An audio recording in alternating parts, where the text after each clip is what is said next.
Good evening, ladies and gentlemen. The board was in executive session and we did not take any votes. So please, let's start the workshop with the Pledge of Allegiance. I pledge allegiance To the flag of the United States of America and to the republic for which it stands, one nation, under God, indivisible, with liberty and and justice for all. Okay. All right, the first item on tonight's agenda is we have a number of items for the Lake Carmel Park District. The first item that we have is cow base sand for the beaches. We sought quotes for this and we received a number of quotes, the lowest being from Stroker Trucking in the amount of $48 per yard. So it is recommended that we take this quote. Anyone have any comment? Maureen, Stroker Trucking has been very reliable. We have used them for several years. I think I go back maybe 30, and probably recently, so probably 35 years. The company provides a good price and is reliable and has helped the Park District as well as the town of Kent Park.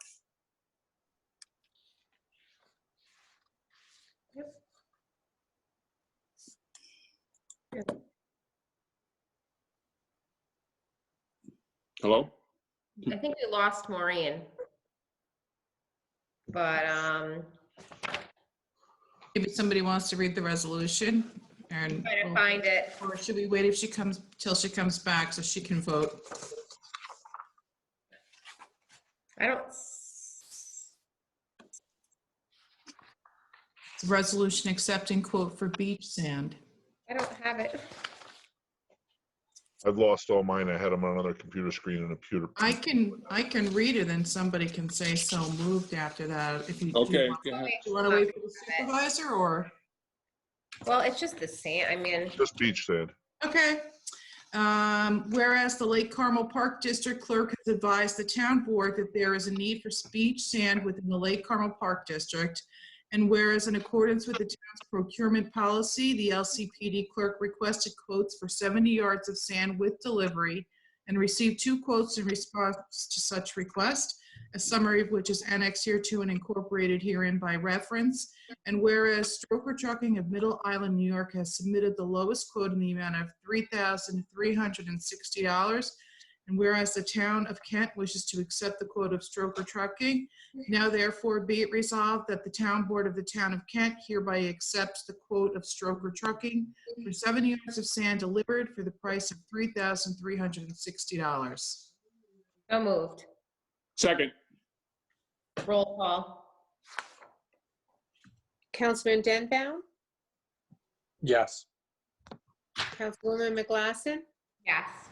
Councilman Fistis, Yes. Sorry, I disappeared for a minute there. Voting for the sand. Okay, Councilman Ruthven, Yes.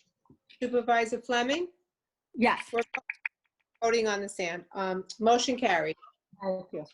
Sorry about that. The next item for the Lake Carmel Park District is the equipment trailer.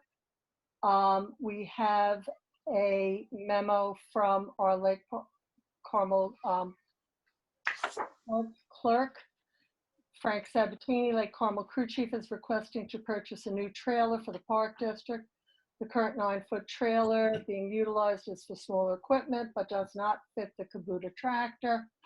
The tractor is 14 feet long, it cannot be safely transported on the 9-foot trailer, and they can only move one piece of equipment at a time.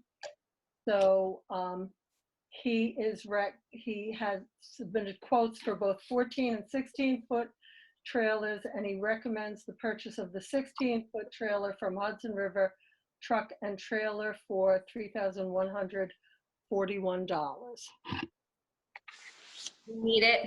We 100% need this trailer. They need to be able to move everything safely. It's really, I mean, I saw them trying to move the tractor on the little trailer when they were doing the parking lots. It's not the right piece of equipment. They need this trailer. Right, and it's such a waste of time to have to go back and forth, and so I think we absolutely need to move forward with the recommendation of the crew chief. So do I hear a motion?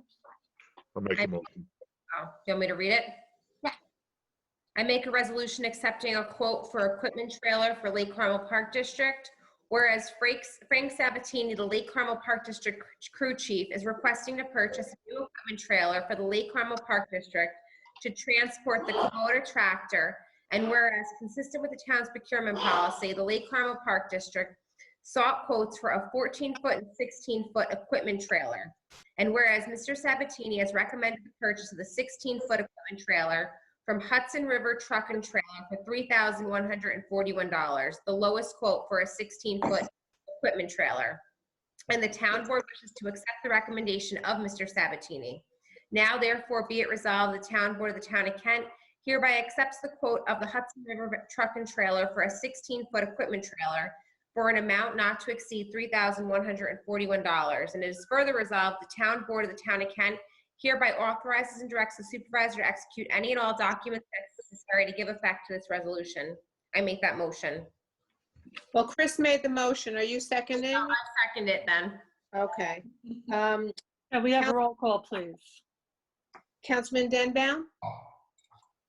Yes. Councilwoman McGlasson? Yes. Councilman Hustis? Yes. Councilman Ruthven? Supervisor Fleming? Yes. Well, motion carried. Okay, the next one for Lake Carmel is replacement of the bulkheads. And I think there was a little confusion on this, that it might not have been kind of based, that the scope of work wasn't consistent. So maybe Chris or Jamie, if you want to talk about this. You, Mute, Chris. Chris, you're muted. Sorry about that. Trying to block out the outside noises here. I know when we first had discussed doing this, we had went down through thinking we were going to do a full contractual replacement of as many bulkheads as we could actually, but we kind of narrowed it down to bulkhead number on beach number 3. Seems to be the worst, the most dangerous, has the most safety concerns and issues going on with it. And after talking with Frank one day when I was down there walking through stuff with him, he felt very confident that his men and crew could assist with the construction, keep the costs down if he did all the equipment work and removal and landscaping work and just hired out for the actual installation of the timber structure of the bulkheads, dock, and bench replacement down there. So I think that's where we left it at that. And in the meantime, he went out and got some quotes to do that stage of work. I don't know if we ever advertised for that, to my knowledge. We No. just got quotes for it. We got 3 quotes. I think it's under the threshold for bids, though. Right. I do too, Under yes. 20,000, so Yeah. quotes are fine. I mean, we didn't know that was going to be the case, but that's what it came out at. So, yeah. Okay. Well, so then looking at these 3, clearly Can you the quote from Jim Liebler for the labor to replace these at $8,900 with the materials, if he was going to purchase them at $6,800, is is still certainly the best value, is the least expensive of the quotes. I know Jim has done work for the town before. We've always been quite satisfied. So I think the combination of the quality of work and the lowest price, I mean, if we're ready to award it tonight, I think we should award it to Jim. I think it's a danger if we don't fix it. Chris and I were hoping to get everything done this year. That's probably not going to happen, but this one is definitely the worst condition and a danger. Okay. So then let's go ahead and vote on this tonight. Does anyone from the audience, does anyone from the town have anything else to say? Walter, Bobby? I'd like to comment if I could, only to say that, Can you please say your name out loud so I'm sorry. everybody can assign your face with the picture? I'll be happy to, Chris, Walter Retcher, in case you don't know me. So when we put together recommendations on this, I think, everybody was very thorough, walked the different areas of the beaches and assessed what, at least with what we could see were, the priorities to get done. The only point I would make is that as much as I think representing our board that we're very happy to hear this potentially going through, that the other beaches we're hoping sooner rather than later can follow, because they all have been in disrepair for pretty much the same length of time. Therefore, they're all in pretty bad shape. So it's great. Again, it's great to hear the possibility of going through that. You got a good low bid for it. Again, just hoping that the additional beaches will be taken care of in fairly soon. Well, Walter, I think, and Chris can correct me if I'm wrong, but I do think that Frank said he himself with the guys can fix some of the other ones. Yes. We wouldn't necessarily need to go out to bid because we can do it in-house. So I think we should see cost-wise what we can do in-house. This could not be done. This needed a little more than the rest of them. Right. So- And To echo what Jamie said earlier on this beach 3, and I was down there with you, Walt, this is a safety concern. It is a liability that we are aware of. And I think it needed to be addressed right away, though it's dangerous. yeah, no, fair enough. And again, I'm very happy to hear, and hopefully the board would approve this tonight. And I think it'll be a good model for doing the other. And last point I make would be very excited to know that we have a crew chief with both the capability and the approach to do more. That's couldn't be happier about that. Thank you. He's on fire, Walter. Fire's good. I mean, we get a lot of memos from Frank. He's really on top of it. So, all right, who wants to take this one? Oh, and Walter, he is going to fix the flagpole so that the flag stops getting torn, just so you know. Fantastic. Thank you. Okay, who wants to do this one? I make a motion awarding the bid for replacement of existing bulkheads, retaining walls, and steps for the Lake Carmel Park District. Let's see. Whereas the town of Kent, we got to change this a little bit. Nancy, what would I take out, the bids or? The town of Kent sought proposals. Okay. And whereas Jim Liebler submitted the lowest bid in the amount of $8,900. Now therefore be it resolved, the town board of the town of Kent hereby accepts the bid of Jim Liebler for the replacement of existing bulkheads, retaining walls, and steps for the Lake Carmel Park District. And it is further resolved, the town board of the town of Kent hereby authorizes and directs the supervisor to execute any and all documents necessary to give effect to this resolution. I make that. Second. All in favor? No. Roll Roll call. Councilman Stanbaum, Yes. Councilwoman McGlasson, Yes. Councilman Eustace, Yes. Councilman Ruthven, Yes. Supervisor Fleming. Absolutely, yes. Motion carried. Thank you. You're welcome. Okay, the next item is stump grinding. We got some money from our insurance company after the tornadoes, and we assessed the situation in Lake Carmel. There are 72 tree stumps. We set aside some of the insurance money for the stump grinding. We got a number of quotes. Actually, we got certainly more than 3. And 2 of the companies came in at the same price, $6,000 for the complete removal of all 72 stumps and removal of the ensuing debris.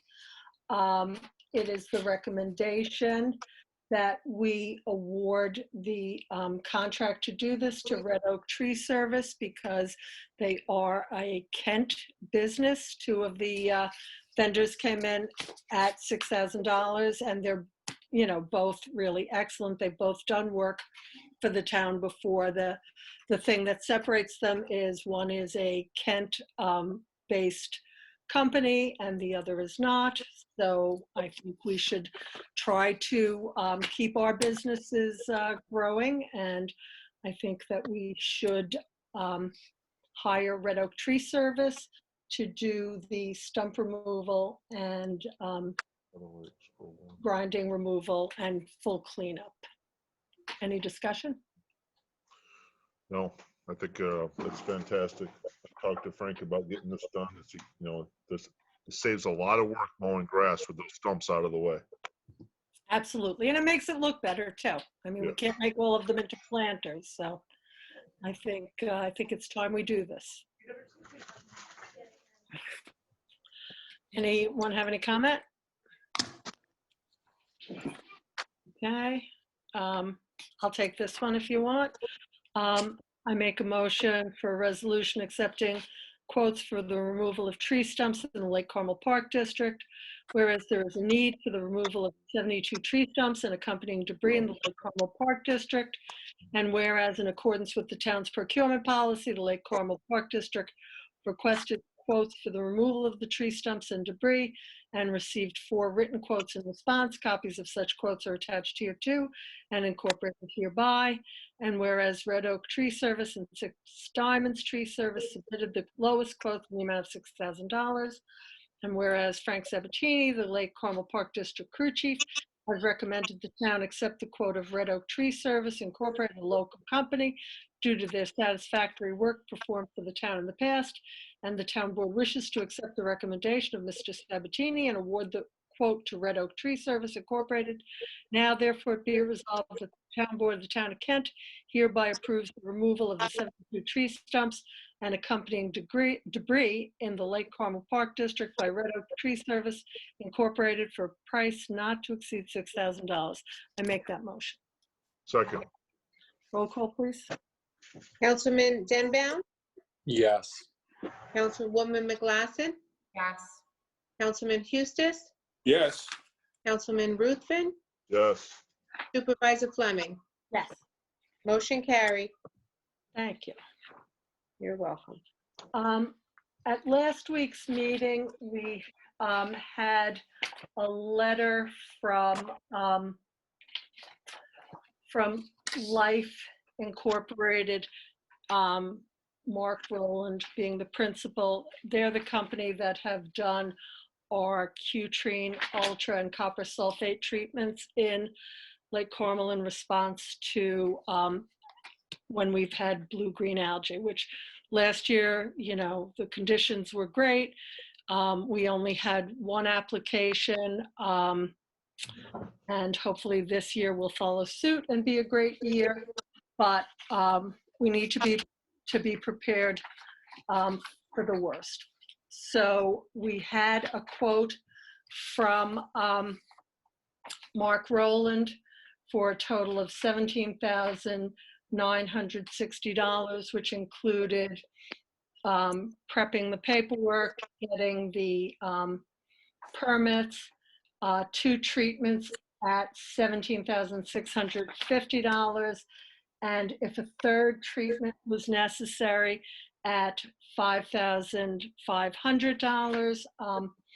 I contacted Mr. Rowland to see if that third treatment would also be Cutrine Ultra or copper sulfate. He said whatever we need, he would charge us that same price. At last week's meeting, Councilman Ruthven suggested that we contact other lake management companies to get additional pricing. I basically was told that there are three companies in the area that do this. After our Kent Lakes Association meeting on Saturday morning, I contacted excuse me, representatives from other lakes in the area to ask what companies they used. And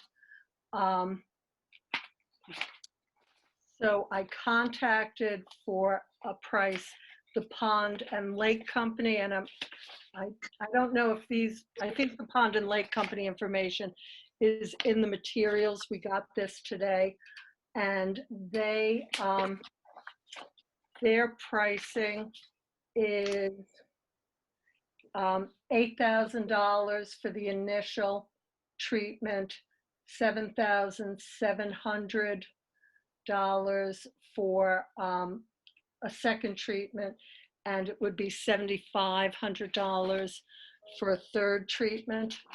And very late this evening, I got a proposal from Solitude, which is another company in the area, Solitude Lake Management, and their quote is for Cutrine-Ultra, they would charge $9,450 per treatment. So clearly, they're well out of the ballpark if we needed even 2 treatments, much less if we needed 3. Now, I'm hoping we don't need any treatments. The reason we have done this in the past is if we have blue-green algae in the lake, I generally, am contacted. We then would want to treat a little more quickly and not have to wait for a town board meeting and then authorize it, which would, if we were closed down by the Department of Health, could lead to some lapse in time. So the past few years, we have authorized the inspection and then the treatment. Now, Solitude is also offering different options. They are. Not as part of the quote they gave us, though. No, well, it's, I mean, there's the price per half the lake is in here. Right. They're offering copper sulfate, Earth Tech, Cutrine Ultra, and Sea Clear. But I'm wondering if either of these are better options for us. I don't know anything about. Well, copper sulfate, Cutrine Ultra is favorable over copper sulfate. We've had this discussion many times in the past. It is more soluble. It's like a whole range of things. These other Earth Tech and Sea Clear, I personally have never heard of, and when I've spoken to the Department of Health and DEC in the past, Cutrine Ultra was kind of the Cadillac of blue-green algae lake treatments. When I did not, I only spoke to a salesperson at Solitude, and then they referred our request to someone who prepared the price list.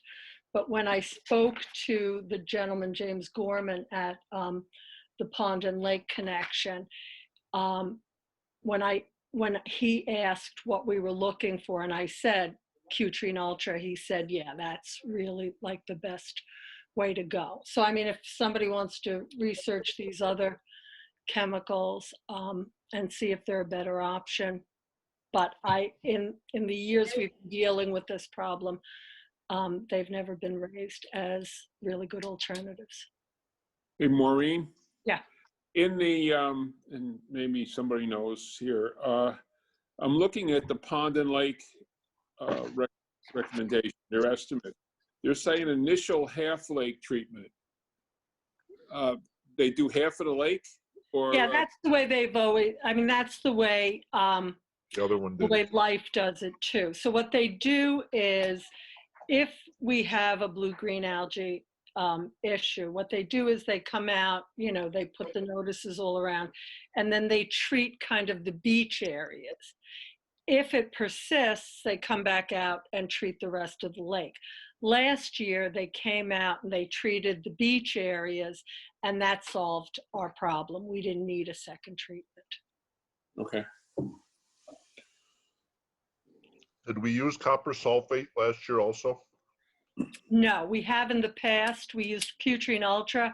In the past, when we've needed a third shot, we've used copper Copper sulfate. sulfate. Yeah. Right. I mean, we're playing a very strange game here, I guess, with the ecology. We're treating an algicide. Everybody should know that copper sulfate kills vegetation. We have a Lake Carmel that has no vegetation left at all, which is very unhealthy for the ecosystem. I don't mind the algicide as much as I worry about the copper sulfate. We need to try to get some weeds back in that lake, natural weeds, healthy weeds, native weeds for the fish populations and stuff in there, because there's nothing left.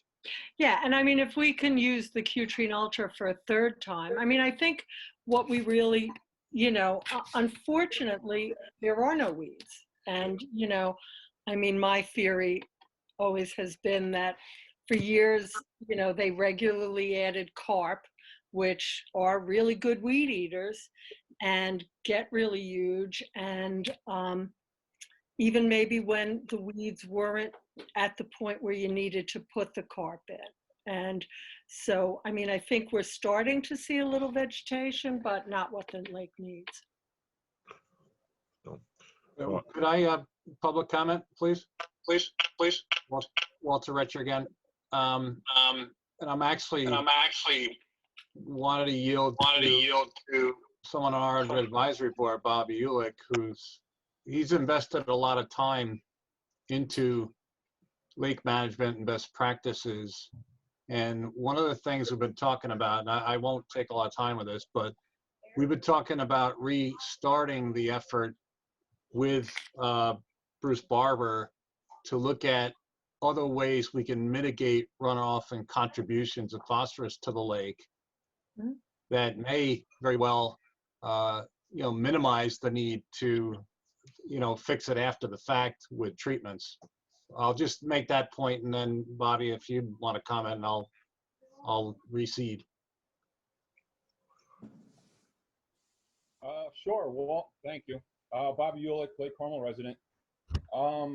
Yeah, Walt, I did, and we actually did have a KLA meeting this past weekend, and there was some information that was given out about the project, which I think you're speaking about, which began last July.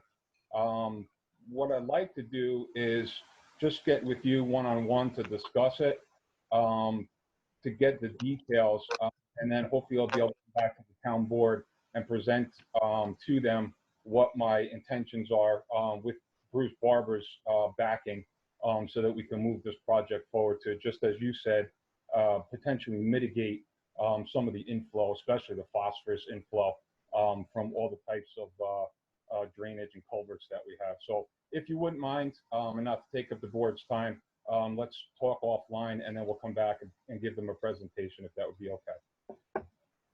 That'd be great. I'd also like to add, I'm not sure which way the board is planning to vote, but taking a look at the second quote that came in, I'm not sure if everyone realizes that it's actually cheaper than Mark Rowland's quote. The pond and lake connection? This quote is including 3 treatments, so it looks like it's more money, but this has an extra treatment in it, correct, Bobby? Yeah, what I'd like to do is just elaborate a little bit on here. And that That information is, if you look at Life or Mark Rowlands, his total cost is the $17,650 for the 2 treatments, which if you split that in 2 would be $88.25. If you look at Ponds, their treatments are $8,000 for the first, which is obviously cheaper than the $88.25, as well as a second treatment at $7,700. And please keep in mind even further that the third treatment from Life is usually copper sulfate. But I think Supervisor mentioned that Mark would be willing to treat the third time with Q-Trine Ultra. But Ponds, we could do either, and the cost is obviously cheaper at $4,500 for that last treatment. So I'm not sure if everyone noticed that, but Jamie, just to follow up on what you said, you're not comparing apples to apples here. And please don't be mistaken. Mark has done a lot for us over the years. I'm sure he'll continue to do a lot for us. There are some things that I believe in his quote that are not quoted in the Ponds, which is DO testing prior to and after treatment. Also putting up the signs. I'm not sure if Ponds includes all that, and I really think that the board should consider making sure that we are comparing apples to apples here, literally 1-to-1. I don't think we have to vote on this tonight. I Yeah, mean, we don't. so, because I'd like to look a little bit more into those other 2 options, or maybe Bobby can update me on those other 2 options if you do. I don't know if you know anything about them or what, Bobby, but maybe we can talk and go over some of these. Sure, to answer your question, Jamie, Madam Supervisor, if you'd be so kind to pass along those 2 names. I didn't quite catch it. Oh, My I'm sorry, I Zoom forgot kinda- that this came in late and it wasn't in the backup. I'm sorry. Okay, if you could send the quote, that would be even better. And yeah, I think that'd be a great idea to investigate. Well, the only caveat I would have, folks, is that we're obviously pressed for time, and I'm not sure how soon Ponds could, be able to file and get the permit. And Well, and that, good point, Bobby, because actually Mark Rowland just kind of per force does the permits. So he has applied for the permits. When I spoke to James Gorman at Pond and Lake Connection, he said, this is really late to be applying for the permits. And I said, no, we've applied for the permits. We have the permits. He said, you'd have to get DEC to change the applicator in the permits, but he didn't think that would really be an issue. We moved on the permits like in March, just because that's who we had. We didn't have quotes and we needed to go ahead. So we have the permits. That's not an issue. I think they came in today. So if we want to put this off to the first meeting in June, knock wood, we, aren't going to have an issue the first week in June. I'm good with that if you want to put it over till then for the vote. Bobby, maybe then in the meantime, you and I can talk about these options and also what you know about it, so. And then if we're going to do that, we'd need to also then have these other companies come in on those other options as well. Right. And if I could, Walter, one more comment, please. So we had a meeting recently and talked about some of this, and I might have been under the wrong impression, but I thought that a permit as applied to wasn't done on the part of the town, it was done on the part of the contractor, specific to the contractor. Is that incorrect? I don't think so. Well, I think it names the contractor as the applicator, but the permit comes to the town. Okay. I have to sign off on that. We send a letter, explaining why we're looking for the permit. So the town is on the permit. Okay. Thank you. As well as the applicator. They're both. As well as, Yes. we pay him to do it though, right? Yes. all right, so we'll put this over to the first meeting in June. Okay. We can't put anything past that then. We got to make a decision by then. We absolutely can't put anything past that. Okay, the next item on the agenda is recreation. An HVAC unit. For some bizarre reason, the recreation office air conditioning is separate from the rest of town hall. And their unit went out quite some time ago. We weren't rushing because it was winter. But now, as we're getting closer to our warm season, we are looking to get the unit replaced. So we received a number of quotes. We got an email about this saying that our building maintenance man would like the board to consider approving the following quote. Advanced Heating and Air Conditioning had a 9,000 BTU unit for $4,500. We got a quote for a $6,000 BTU unit at $4,000, but he did not think that that would be able to cool the room sufficiently.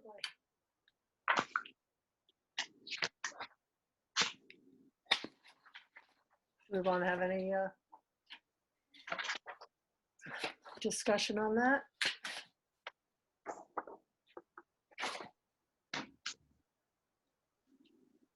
They need air conditioning now.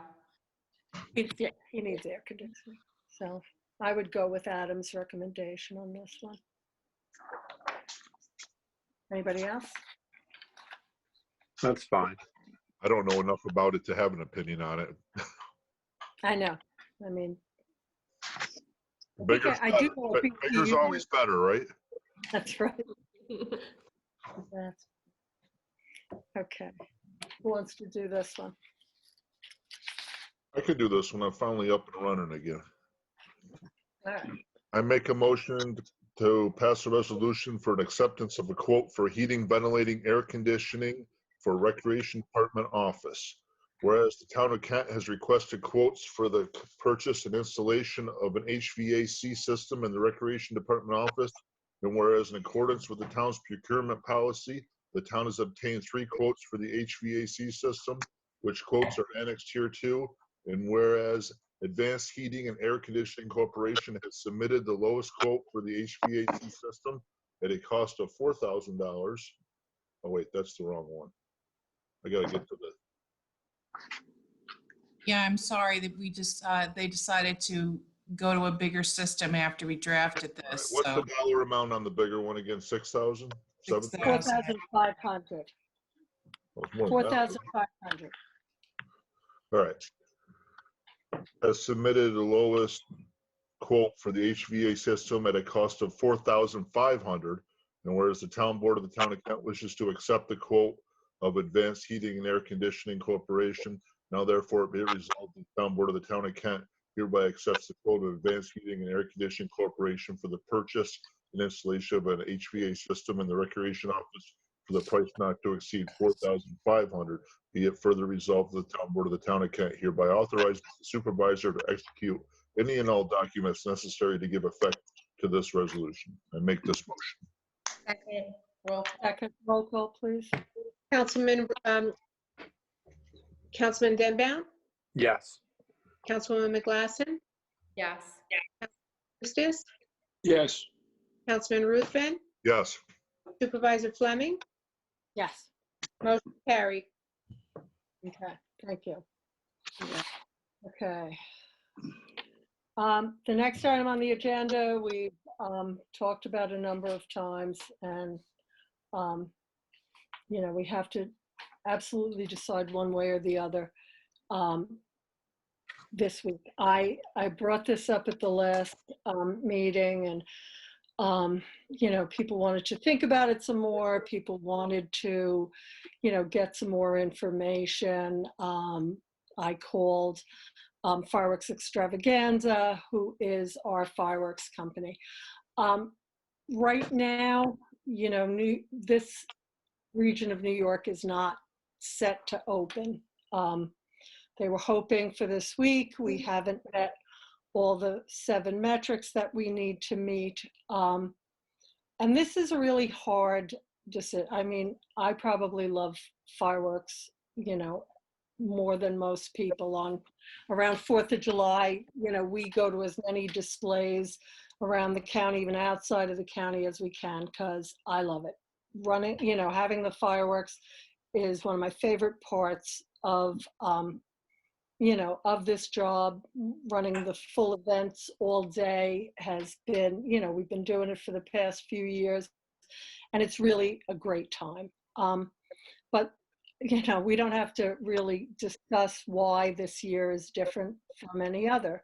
And I've talked to some of the board members after the meeting who, you know, this is a horror for us. I mean, nobody wants to cancel the fireworks. But I think everybody understands why this is an issue. So after the last meeting, I spoke to Brian Hollenbeck, who is our rep over Fireworks Extravaganza.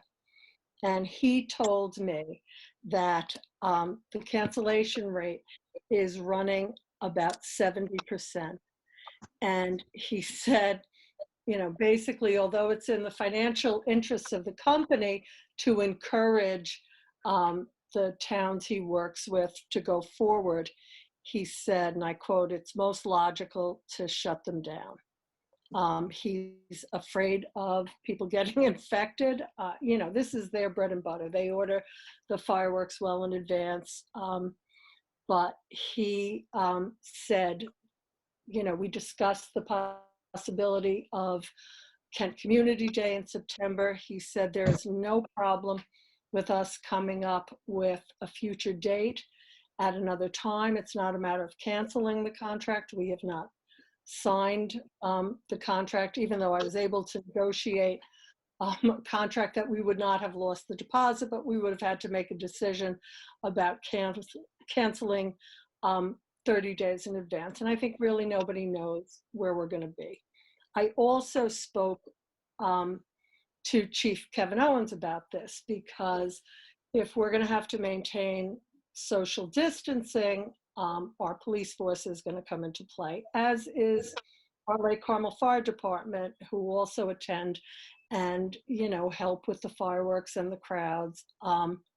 And Kevin said he was very concerned about having the fireworks on June 27th. And I had sent this to all the board members. He cited the following concerns: the impossibility enforcing social distancing and wearing face masks. He's afraid that if other displays are canceled, more people are going to flock to Kent, and we're going to have, you know, an insane amount of people. And he's afraid that if people just stay in their cars to avoid other people, that it's going to create major traffic problems.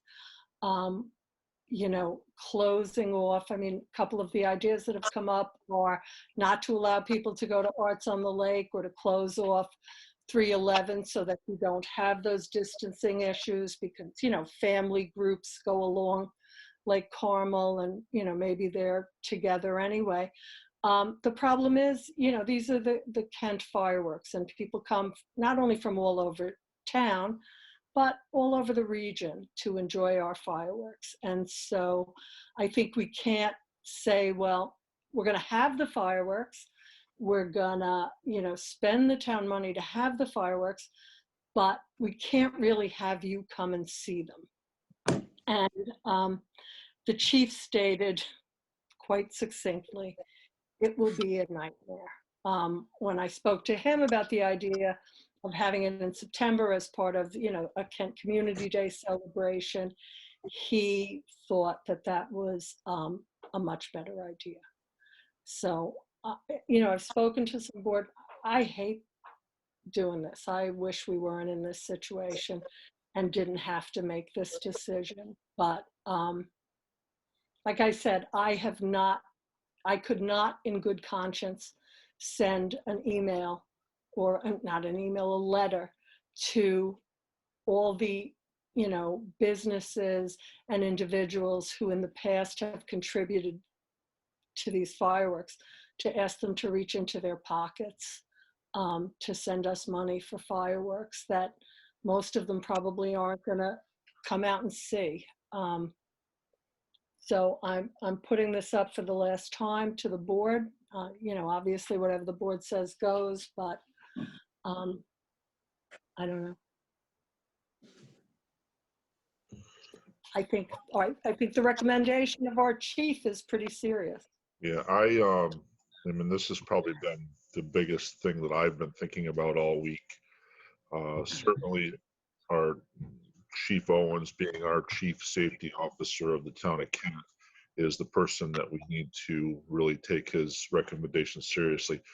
From an emotional point, I don't want to do this. I want to see, I think the town needs it. I think everybody needs it, but I got to take the emotional part out of it. Today on my lunch break, I called the health department. I said, where do fireworks fall into this government, criteria of,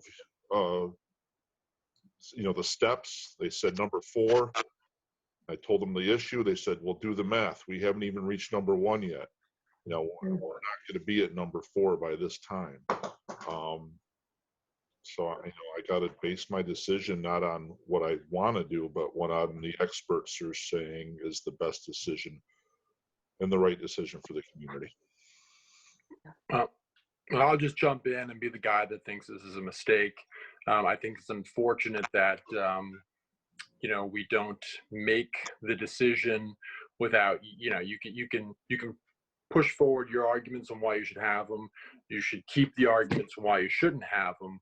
But to basically say, look, Paul, the police chief, the safety officer says we shouldn't do this, so I guess your position is wrong. I mean, listen, the New York State beaches are open as of last week. I would like to see how the crowds work on the New York State beaches. The top guy in the country who has been holding his state back, our governor, by himself, unilaterally, has opened New York State beaches, okay, in all over the state, not just Putnam County where we have barely any cases. So the beaches are open Memorial Day weekend. We're talking about an event that's going to happen a month after that, okay? So, I don't know. I can't make sense of his regional this or that.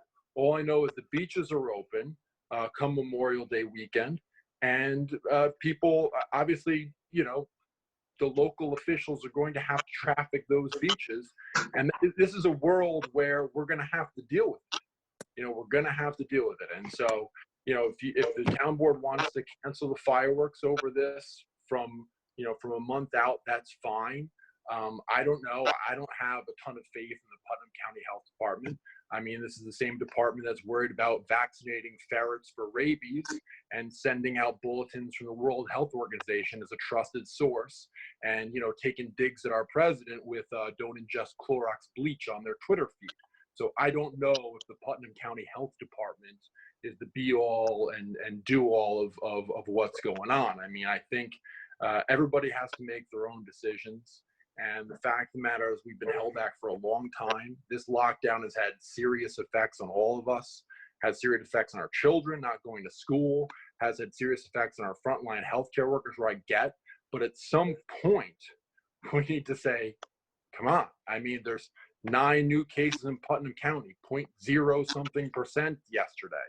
At some point, you need to say, yes, people can go outside and look up at the sky on the 4th of July. Other states are doing it. Our governor is not, and that's fine. But where Putnam County sits in the world, we're in no worse a position than plenty of places that are opening up. Rhode Island is having restaurants open up. Places in Rhode Island have the same, if not worse, infections than us.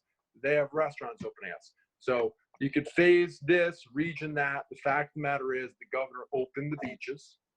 The beaches are open, the parks are open. You don't want to do the crowd control, you don't have to want to do the fireworks, fine. But by all intents and purposes, the beaches and parks are open to the residents. We're just not shooting off fireworks, and that's okay. But that's the decision we make because I don't know why. Well, let's go through a little bit of that, Paul. The beaches and parks are open across New York State, and we're going to open ours too. But we're open at 50% capacity. We can't control fireworks at 50% capacity. So, you know, we have a lot less control on this fireworks display. I want to have them. Don't get me wrong. I want to have them. But I don't think that just because I want to have them is the reason that we could go against the executive order. And if we don't get opened up and we get to that 4th week line and have these fireworks, we're violating the executive order, which is the law right now. What executive order are we violating if we have The fireworks? mass grouping, it's not allowed. It falls under sporting, large group events. So the New York It's State number beaches 4 on the scale. So the New York State beaches that Governor Cuomo opened is not going to have mass gatherings of people at the beaches that he just opened. No. I just spent an entire day doing a plan to open beaches so that we could regulate the number of people coming in and do social distancing on the beaches. And, you know, that's what I spent my entire day doing today. So we can do that. Coming up with a plan to meet the requirements to be able to open the beaches. Requirements from who? We're the local officials. We can open any beaches the way we want to. No, we can't. We got to follow the executive order. We got guidelines. People need to stay 6 feet apart and wear a mask. Executive order done. I saw it on the slide. Beaches are open. 50% capacity. Yeah. It's not that. I mean, it's not. You know. All right. wear a So mask. what's 50% of the people are you going to tell not to come see the fireworks? I'm not going to tell anybody to not come. Exactly. We can't enforce the executive order. We can't listen. We can't enforce a lot of things going on. Have you been down? Have you called in the police to go down to Lake Carmel to enforce the executive order for the last 4 weeks down at Lake Carmel beaches? No, we haven't, and that would be But, ridiculous. Paul, that isn't true because the police department gets calls all the time. We haven't. Right, the police department has. I mean, No, they're the we ones haven't that instructed anybody to enforce the social distancing executive order from the governor at our parks. If we have, I've not been in the loop, but so that's fine. It's fine. I think we're bordering on a little crazy that we're not having an outdoor event another month in advance when there are literally a handful of cases in our county, and we're, you know. Listen, it's unfortunate by who is the governor, and it's unfortunate that our legislator is taking such a back seat. But I don't think that means you just go along with whatever one guy happens to say. There's 2 guys in this country who've taken this a little too far, and unfortunately, one of those guys is our governor. I'll add one more. It's unfortunate that we're lumped in with Westchester and Rockland and Dutchess and Orange counties because we got the best of all of them. But we take our lumps with what we get. Well, except, I mean, I don't want to get into a whole, interpretation of the metrics, but we benefit by being lumped in with those counties because we can never meet the testing metric that's been imposed because we didn't test for, weeks. So we have to play the hand we're dealt. And unfortunately, I'm tired of wearing a mask, and I'm tired of not going to see friends, and I'm not tired of not being able to go to a restaurant. We all are tired of these things. But, maybe some people are lucky that they don't know people that have died. In all my years of life, I don't know anybody that died of flu. I personally know 3 people that have died of COVID-19. I've had a relative die of COVID-19. I think most people have been touched by people dying of this. So I don't take this, like this is no big deal. This is a really debilitating, awful illness. And God bless the people that haven't suffered from a death because of this or a severe illness. I know a lot of people, and Councilwoman Glass and I discussed, people on like the Facebook page talking about, you know, would you even go out? I mean, I've heard people say, like, you're even still thinking of fireworks. And I think it's wonderful to have the fireworks. I love them. I, you know, really push to have the best show every year. And we've, you know, I send out hundreds of letters so that we make our minimum and can do the fireworks.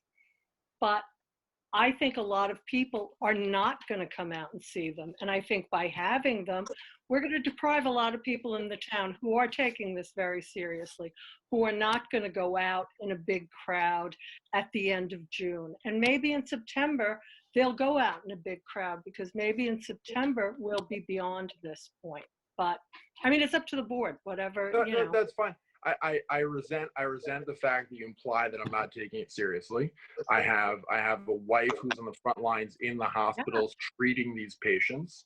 And you know what? The craziness of these lockdowns has had terrible effects on people that are above and beyond the virus. Kids aren't going to school. Okay, kids with special needs are not getting services. Kids are not going to the doctors to get their vaccines, and they're expecting additional measles and other outbreaks because of this. People are losing their jobs, don't know how to pay their mortgage, don't know how to pay rent, okay? Can't do the things they need to do, are locked inside. And the idea that, well, this is just the life now, this is how we have to live. There are a ton of bad consequences happening because of the lockdowns, and other states and other jurisdictions have said, we're balancing out, and it doesn't make sense. It doesn't make sense to crater the economy and to bury people in terrible situations with their services, with domestic violence, with losing their jobs. It's fine, but I can't be told, I'm glad you don't have anybody affected by the virus, and we really need to take this seriously. We do need to take it seriously. We have a lot of social problems because of the lockdown that are a lot worse for other people because of it. And I do take it seriously because my wife is on the front line dealing with COVID patients, coming back to my house with my children who have, some of them who have heightened health conditions that could be affected. So at some point, we need to stop the hysteria and move on. And if the board doesn't want to do the fireworks, that's fine. But this constant rejoinder of like, well, there's nothing we can do. Yeah, there is. We could just vote for it.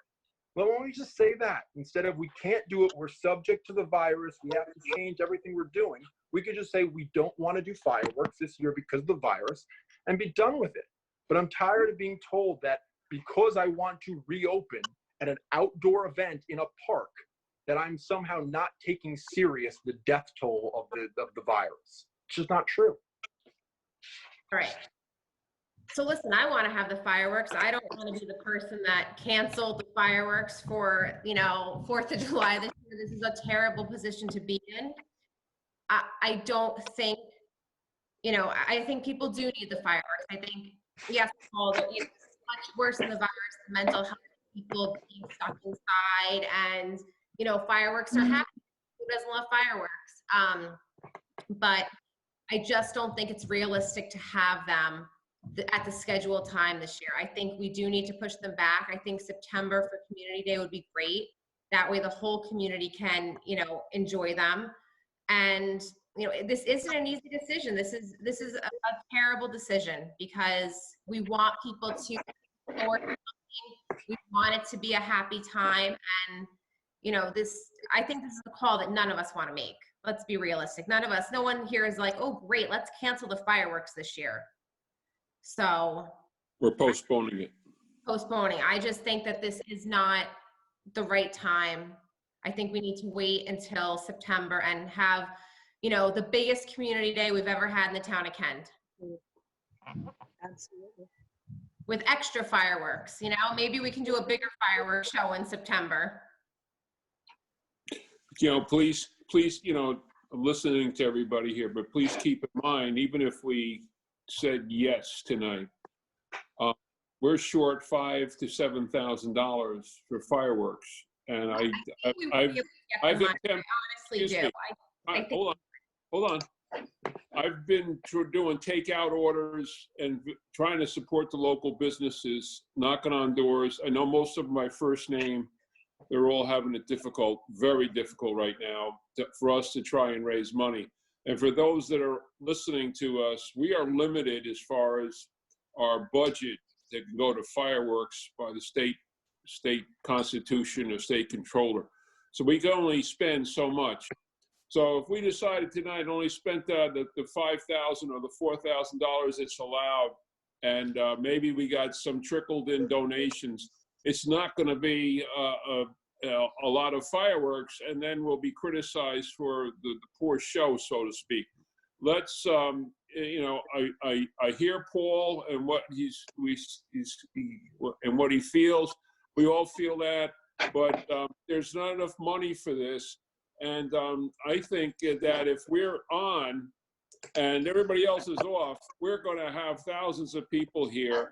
And then I thought, well, they'll just have residents only. Believing that won't work, because who's going to patrol and do residents only and check license plates? It ain't going to happen. I think the best bet is to table, but to postpone it for September, not to cancel. We want to do this right and do it better, but right now we're short money. I think there'd be some concerns, and I don't want to put him on the spot with the Lake Como Fire Department, all the volunteers that come out that night. Everybody is concerned about their own health and the people that would be coming in to see this. So there's a variety of other items that, I wrote them down right here, wrote all it down, all my concerns. A lot of you guys have mentioned it. But bottom line, if we decided yes tonight, you're going to get a half of a show right now, because unless somebody can come up and make a donation and so we can make this up, it's not going to happen. We need more money, and that's very important. And I think we're not ready, knowing what's going on, and some of the reports that I'm getting from people. So I said enough. Thank you. May I public speak, Walter Retcher, please? Sure. I've been listening closely, and it's nice, by the way, having the Zoom meeting and being able to participate like this. And it's great to hear everybody's points of view. I think that a couple of thoughts I'd like to share. First, we had a conversation earlier tonight about treatment for the lake and postponing it, and at some point we got to make a decision for June because of the health of the lake. The reason I bring it up now with this is wondering maybe if there's a third option, which would be, obviously, in order to be in compliance, late June doesn't work. But perhaps as we go through and get closer towards later in the year, maybe late July works, maybe late August works. The point being, maybe you don't have to decide tonight that it's necessarily in September. And I'm not saying that's a bad idea, by the way. I'm just saying that, and I completely agree personally, not to have it in late June, but maybe later in the summer. I think that people are really eager to get out in the community and enjoy it. And the fact is, if it's July 4th fireworks and it was going to happen a week earlier, then the whole connection to the 4th is already gone anyway. So again, just a thought, maybe you could do it later in the summer, but you don't have to decide it tonight. The other point I would like to make is, and whoever brought this up, I think it's true, I've helped out a little bit. We've all helped out, try to get local businesses involved, and they are obviously hurting. I'm on the Putnam County EDC. We have a meeting tomorrow morning to help do what we can to save small businesses and become a little bit more open under the guidance we have. But it'd be pretty tough to have the contributions we've had in the past. Lastly, I think and I'm hoping, I don't know whether you were going to cover this tonight or not, but Memorial Day, for example, is coming up this coming Monday. I just wanted to express, it's sad to me that we can't at least have a small gathering over at the Lake Carmel Memorial with appropriate spacing to recognize what people have done, through the years for for veterans. And I hope something gets done about that. Bottom line, we have to be in compliance, but hopefully we can come up with ways we can do that locally to both balance our need to respect people and distancing with giving people a little something to hang on to. Thank you. I agree, Walter. I think we should have something. I see no reason why everybody can jam into Home Depot with their masks, but you can't have a memorial. I think it's downright silly. And I totally agree with Bill and Jamie about the other concerns about it, raising money, et cetera, et cetera. Those are valid concerns, and those should be input into our decision-making process to have or not have it. And those are important. My frustration is that a lot of these decisions are being made on the basis of experts who are ruling us right now and are driving our local economy and our local communities into the ground. And that's a totally different scenario. So with respect, I don't want to ask the local health department what they think about this. I mean, 12 weeks ago, the local health department didn't even know what coronavirus is. And I don't really, don't want to be in this situation where we're being over protective of these metrics, because it seems like tennis is open, beaches are open, drive-ins are open, certain things aren't. So if the areas are open, you could have them, I think we should. But with that said, I respect the idea that, hey, money may not be there, other logistic. I just hate hiding behind this fear when the fear is literally coming down from decision makers of policy makers, when in neighboring states, those policy decisions are different. So it's not science versus fear, it's one person's decision versus another. And you can move over a couple miles in Connecticut and have completely different policies. And it doesn't make them anti-science or more science. And so if the beaches are open, I say go forward, but I respect the logistical and money things. I just hate to be making this decision based on fear as opposed to something else. Well, and thanks, Paul. I also, in last week's meeting and this week's meeting, before anybody else weighed in, talked about my reticence about sending out fundraising letters to people that are struggling. So I did make mention of the money as well. Why don't we just take a vote and see where we go? I think there's a comment from Sue, but she said the YouTube is not working. I'm trying to text Paul. Hold on. But Go Maureen, ahead. Go ahead. Good. Sue? Sue, can you get it? Do you see it? Hold on, I'm on a Zoom meeting. Hello? Lana, Yes. I hear you, Sue.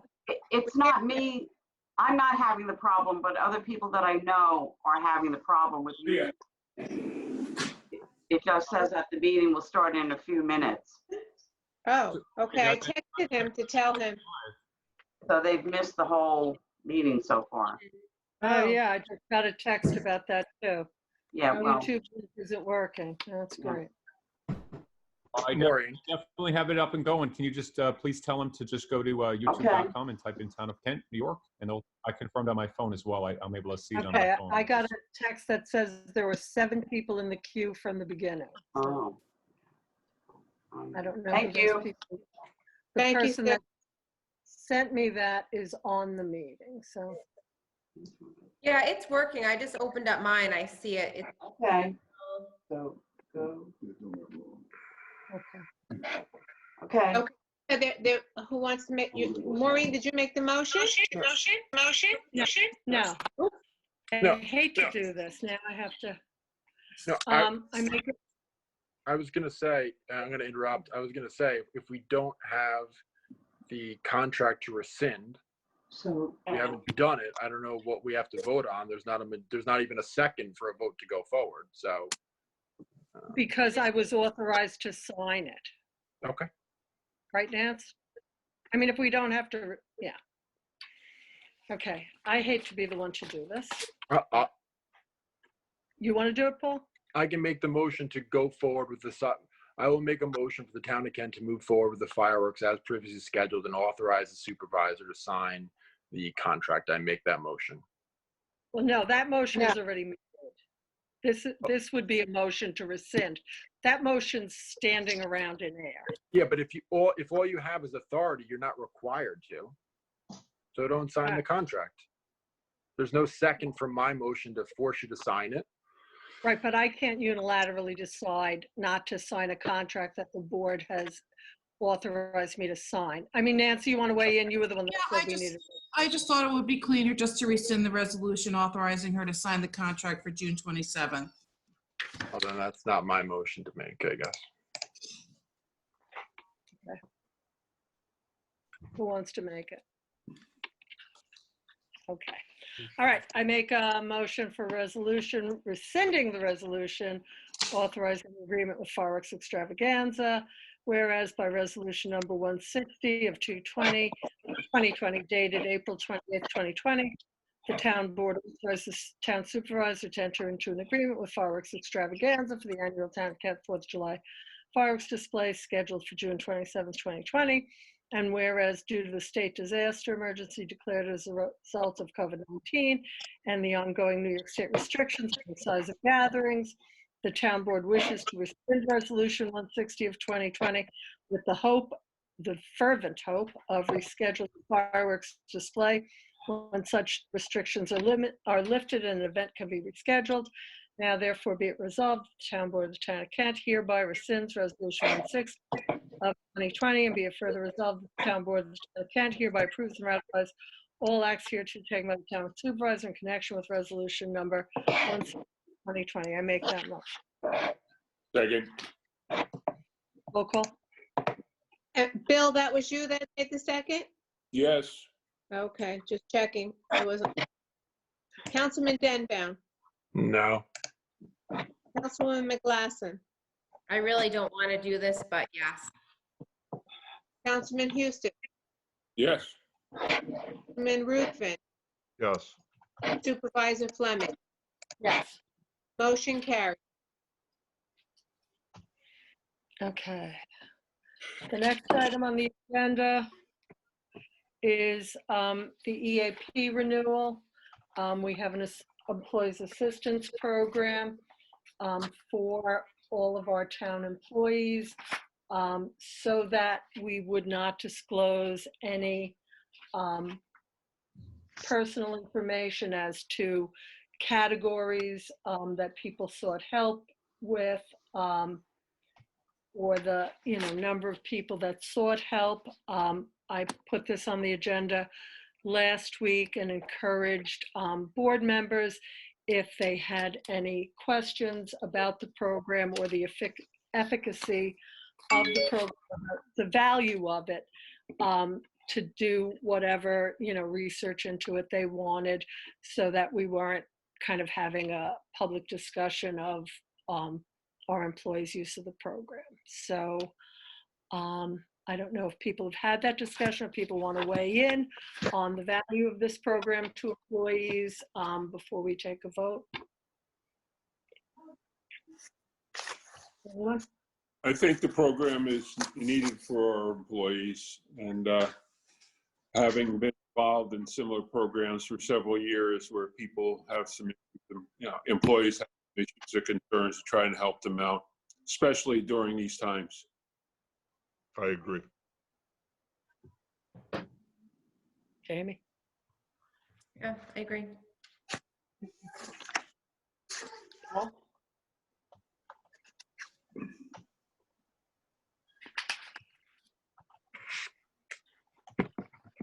Anybody else want to be heard on this?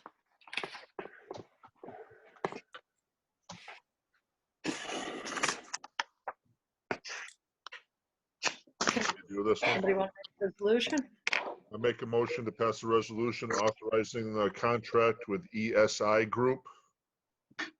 Whereas the town of Kent previously entered into a contract with ESI Group to provide an employee assistance program and required DOT substance abuse evaluations. Whereas the town board wishes to renew its agreement through May 31st, 2021 at the annual cost of $3,600 $5 for employee assistance and a cost of $850 per DOT substance abuse evaluation. And now therefore it be resolved that the town board of the town of Kent hereby authorizes and approves the renewal agreement of ESI. And be it further resolved that the town supervisor is hereby authorized and directed to execute any and all agreements and other documents necessary to give effect to this resolution, consistent with the terms hereof, all in form satisfactory to the supervisor and the town attorney if requested. I make this motion. Second. Roll call, please. Councilman Denbaum, Yes. Councilwoman McGlasson, Yes. Councilman Eustace, Yes. Councilman Ruthven, Yes. Supervisor Fleming. Yes. Motion carried. Thank you.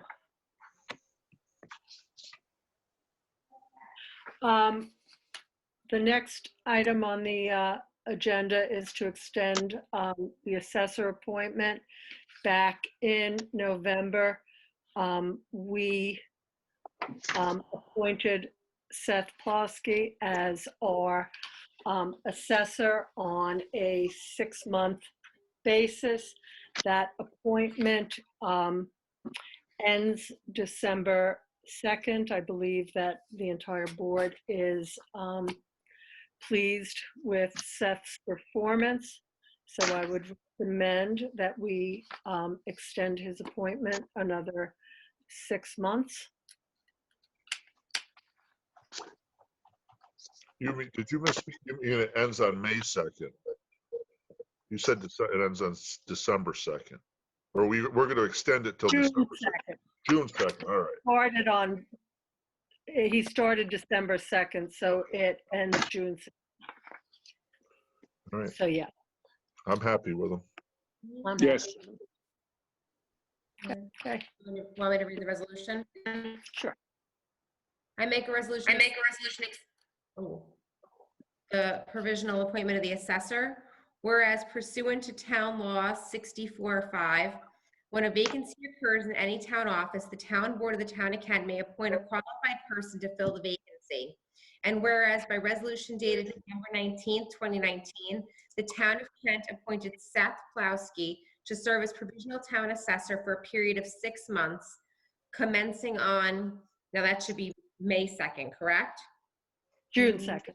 June 2nd. June 2nd, 2020. And whereas the town board of the town of Kent wishes to extend the provisional appointment of Seth Plowski as town assessor. Now therefore be it resolved that the town board of the town of Kent hereby extends the provisional appointment of Seth Plowski as assessor of the town of Kent on a part-time basis for a period of 6 months commencing as of May 2nd, 2020. Second. Second, roll call, please. Councilman Denbaum, Yes. Councilwoman McGlasson, Yes. Councilman Eustace, Yes. Councilman Ruthven, Yes. Supervisor Fleming. Yes. Motion carried. Lana, I would just go back and check the dates in that resolution. Something's not. Yeah, Even the December 2nd one isn't making sense to me. We did a resolution on November 19th, 2019 His start date was December 2nd. of 2019, not 2020. It says Yes. 2020. But the 6 months will end on December 2nd, 2020. From June 2nd, 2020 to December 2nd, 2020 is 6 months. So I think it should read December 2nd, if that's the date that you appointed him as 2019. The December is right, and 6 months from that is June 2nd. Oh, okay, yeah, down there on the bottom. So I think May 2nd should be June 2nd, right, 2020? Right. Yes. But I mean, I'll check the dates, but I think that's how it should read. Nancy? No, I do you think agree?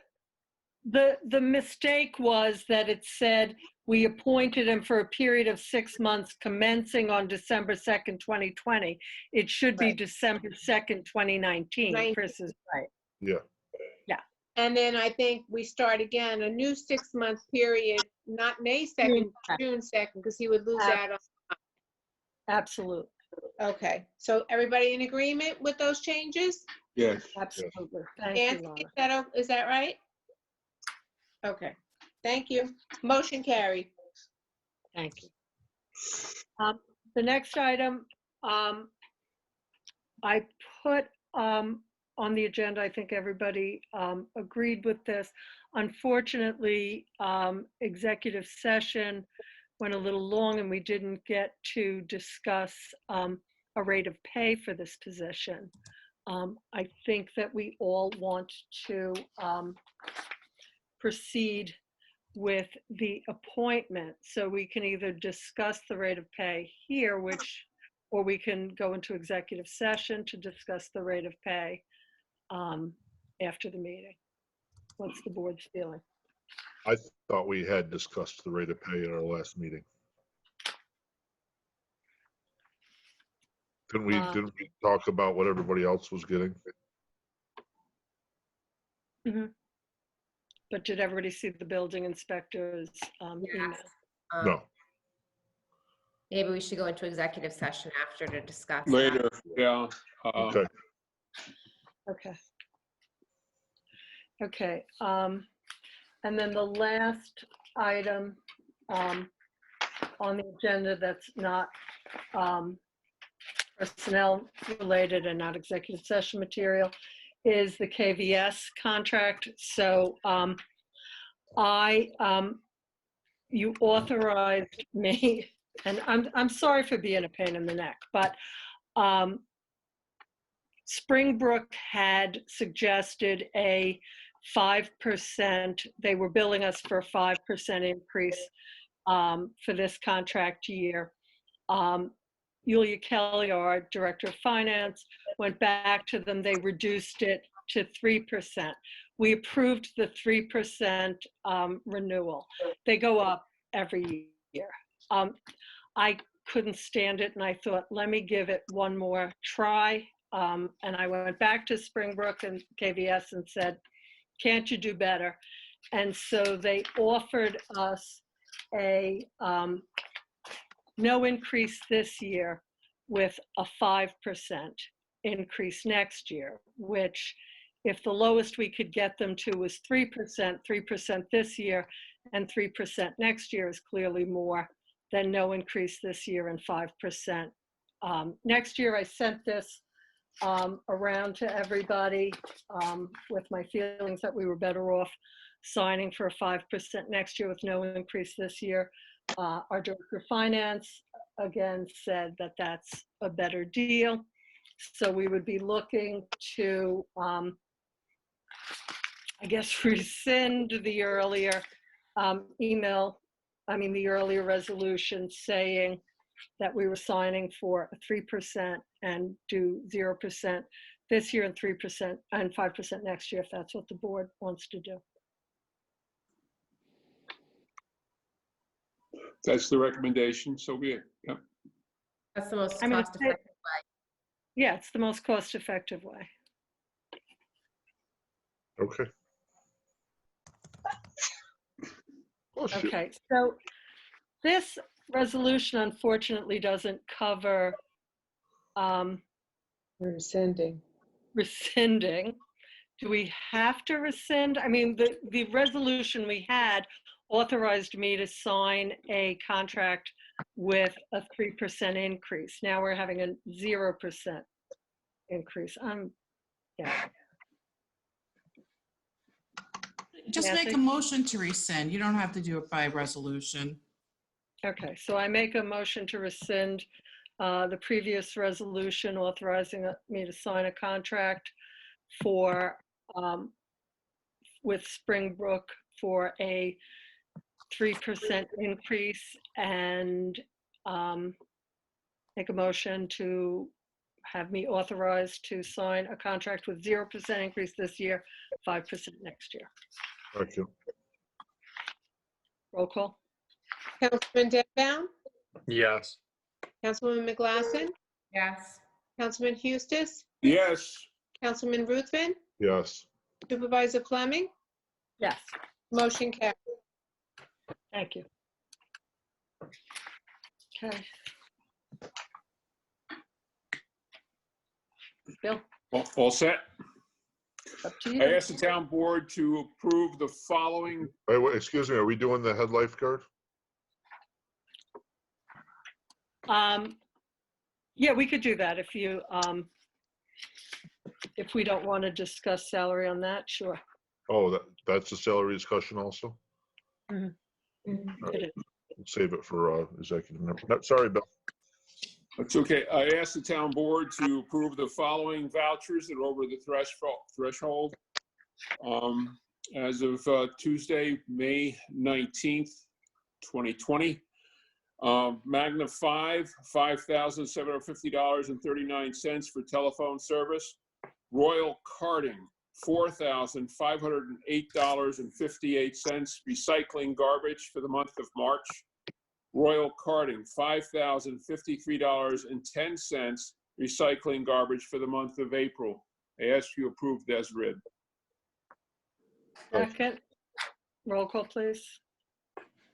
Councilman Denbow, Yes. Councilwoman McGlasson, Yes.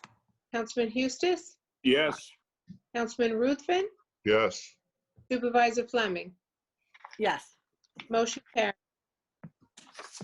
thank you. I don't have really any announcements. We do have something from, I'm sorry, the Veterans Council. As was mentioned earlier, they are foregoing the major observances of Memorial Day. I think in deference to, a lot of the veterans who are kind of in a class that is susceptible to corona, and in order to have low crowds. So what they are doing is they're going to have, basically, I'm trying to, I didn't print it. They are going to have, so this is the email from Dale Cusack. There will not be the usual ceremony on Sunday morning as large gatherings are prohibited. The veterans of the county are arranging for a caravan to circle the county on Monday, starting at 1 p.m. to show support that gave their all for our country. Please let your friends and neighbors know that the caravan will be leaving the Don Smith campus off Route 6 at 1 p.m. on Monday, May 25th, and traveling north on Route 52 with a Putnam County Sheriff escort. We invite all to socially distance along Route 52 as we pass somewhere between 1 and 1:30 p.m. That's all I have. Anyone else? Said today that we could have gatherings of 10 for Memorial Day. Not celebrations, but for at the different memorials. I thought 10 people are allowed. What the Veterans Council is planning to do is they're planning to, usually on Friday night, they have the watch fires. They start on the Friday before Memorial Day, and they go around the clock all weekend, and they retire flags.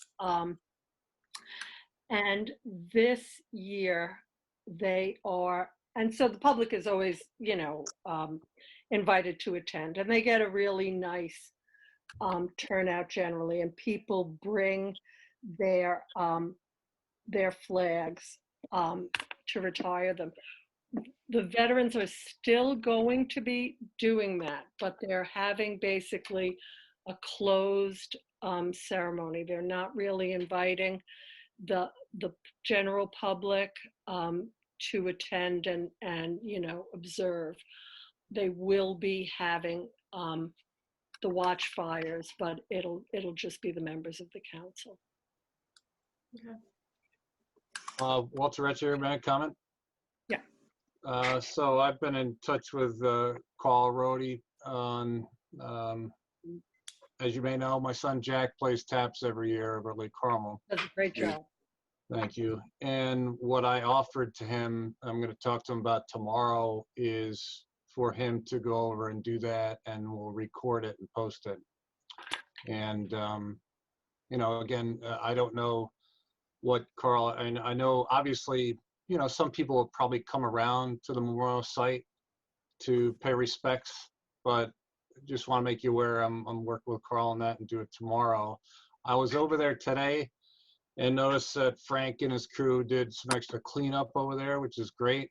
I'm hoping anything else that can be done to memorialize the site, because whether it's an official gathering or not, I suspect you'll probably have some people, as they do every day, walk around the lake and pay respects. So thanks to Frank for cleaning that up. Anything else that could be done, whether it's the benches we've been talking about or anything like that, would be, I think appropriate and good.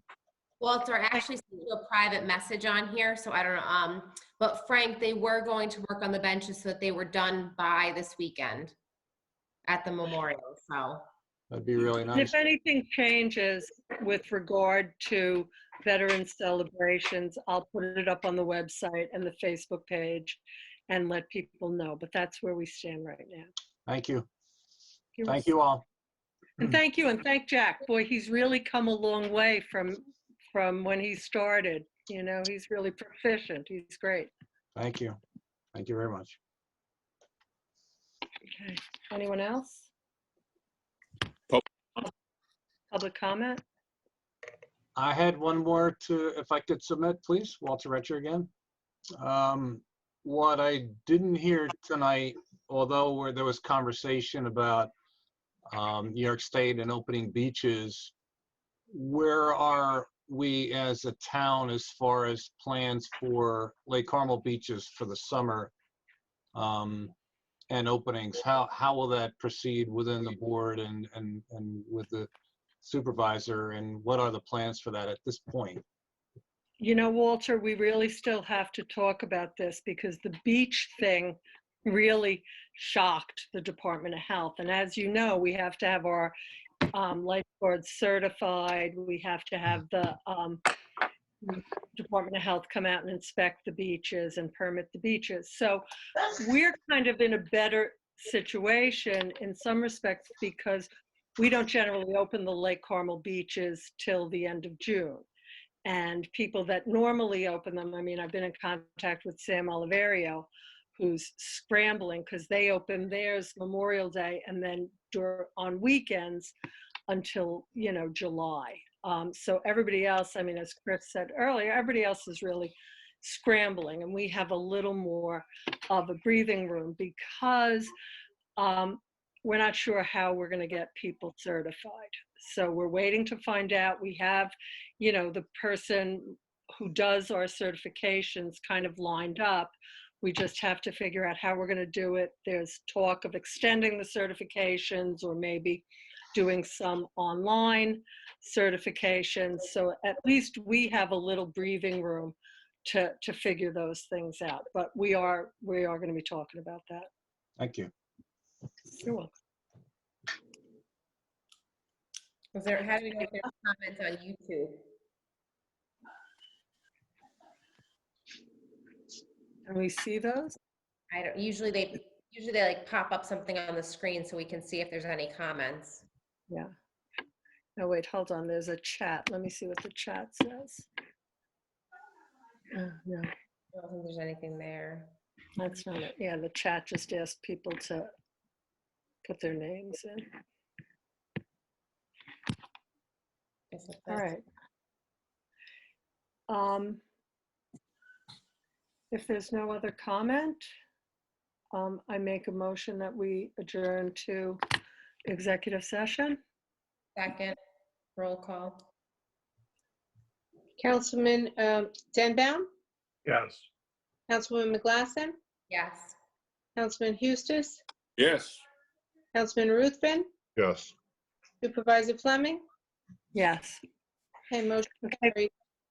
Thank you all for coming. Looking forward to seeing you all in person at some point. Happy holiday, everybody. Okay, you too. You Walter. too.